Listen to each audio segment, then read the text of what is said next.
अस्सलाम वालेकुम। मेरे यूट्यूब चैनल में आपको खुशामदीद। तो आज हम डिस्कस करेंगे कि कौन सी मेडिसिन इस्तेमाल करते हैं। तो नंबर वाइज़ हम चलते हैं। पहले नंबर पे हम कॉक्सीडियोस्टैट ऐड करते हैं। कॉक्सी के लिए हम मेडिसिन यूज़ करते हैं, उसको हम कॉक्सीडियोस्टैट बोलते हैं, जो कि फ़ीड के अंदर इस्तेमाल करते हैं। आपको सबसे पहले तो ये पता होना चाहिए कि जो हम फ़ीड के अंदर मेडिसिन यूज़ कर रहे होते हैं, वो हम बहुत थोड़ी-सी मिक़दार इस्तेमाल कर रहे होते हैं, ज़्यादा मिक़दार इस्तेमाल नहीं कर रहे होते, ठीक है?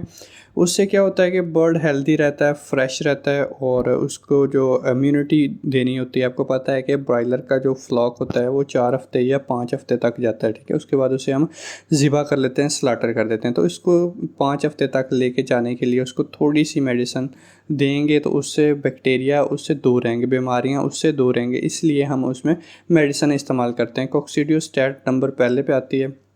ये इस्तेमाल करते हैं अगर हमने ज़्यादा देर के लिए जैसे लेयर पाली हुई है तो उसको देनी है तो तकरीबन हम 16 हफ़्ते तक देते हैं। अगर हम ब्रॉयलर को देनी है तो अगर 4 हफ़्ते तक ब्रॉयलर रखना है तो उसको हम जो कॉक्सीडियोस्टैट हम फ़ीड के अंदर ऐड करते हैं वो तकरीबन 3 हफ़्ते तक देंगे। उसके बाद कोई मेडिसिन नहीं देंगे। आपने ये ख़्याल रखना है कि जब आपने ब्रॉयलर को निकालना है उससे 1 हफ़्ता पहले सारी मेडिसिन बंद कर देनी है। क्योंकि इसका कहा जाता है कि जो भी हम मेडिसिन यूज़ कर रहे होते हैं या मेडिसिन दे रहे होते हैं ब्रॉयलर को, उसकी ग्रोथ प्रमोटर के तौर पर दे रहे होते हैं या बीमारियों के ख़िलाफ़ दे रहे होते हैं, उसके रेसिड्यूल रह जाते हैं, मतलब कि उसके कुछ बकाया रह जाता है बॉडी के अंदर, जो कि एंड कंज्यूमर को भी जाके इफ़ेक्ट करता है। अगर हम लेयर की बात करें तो उसको हम 16 हफ़्ते तक देते हैं, क्योंकि उसने लॉन्ग टर्म रहना होता है और वो उसके अंदर इम्यूनिटी आ जाती है, मतलब उसके अंदर क़ुव्वत मदाफ़त आ जाती है, उस बैक्टीरिया से वो लड़ लेता है और वो बीमारी फिर नहीं आती अगर हम कॉक्सीडियोस्टैट दे दें तो।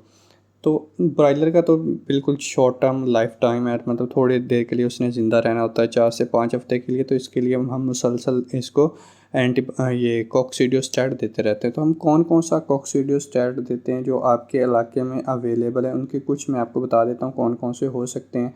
जैसे कि मोनिनासिन सोडियम आप दे सकते हैं और लासालोसिड दे सकते हैं, इम्प्रोलियम दे सकते हैं और सालिनोमाइसिन दे सकते हैं। ये सारी चीज़ें आप फ़ीड के अंदर देंगे।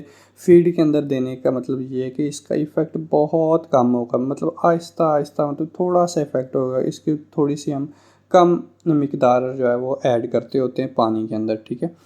पानी के अंदर देनी है तो फिर या इंजेक्शन के थ्रू लगा सकते हैं, उसको ज़्यादा डोज़ देनी है तो पानी के अंदर दे सकते हैं ताकि वो जल्दी से इफ़ेक्ट करे। तो हम ये जो जितने भी एंटीबायोटिक देते हैं या मेडिसिन देते हैं, ये सिर्फ़ हमने एहतियात के तौर पर देते हैं, कोई मतलब कि बीमारी ना आए, ठीक है? ये बीमारी आ जाए तो उसके लिए फिर हम पानी में इस्तेमाल कर सकते हैं या डायरेक्ट इंजेक्शन लगा सकते हैं। तो ये थे कॉक्सीडियोसिस। अब एंटीबायोटिक, एंटीबायोटिक दूसरे नंबर पे आते हैं जो हम एंटीबायोटिक मोस्टली इस्तेमाल करते हैं। उनमें आ जाती है बैक्टीरियासिन आ सकती है, पेनिसिलिन आ सकती है, साइक्लोटेट्रासाइक्लिन आ सकती है और ऑक्सीटेट्रासाइक्लिन आ जाती है। ये एंटीबायोटिक हम यूज़ कर सकते हैं, ठीक है?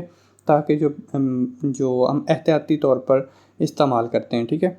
और उसके बाद अगर हम प्रीबायोटिक की बात करें तो उसके अंदर हम अनियन यानी कि प्याज दे सकते हैं और लहसुन दे सकते हैं।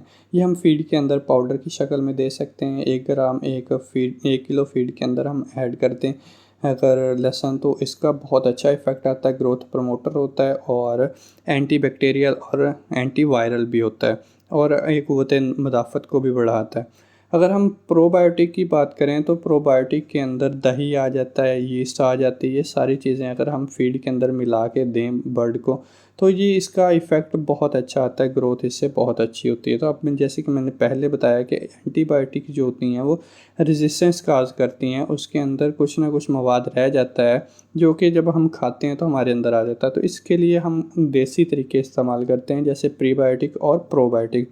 प्रीबायोटिक में मैंने बताया कि लहसुन और प्याज वगैरह इस्तेमाल कर सकते हैं, हल्दी इस्तेमाल कर सकते हैं। प्रोबायोटिक में हम दही और दूध वगैरह इस्तेमाल कर सकते हैं, जिससे उसकी ग्रोथ फ़ास्ट हो जाती है।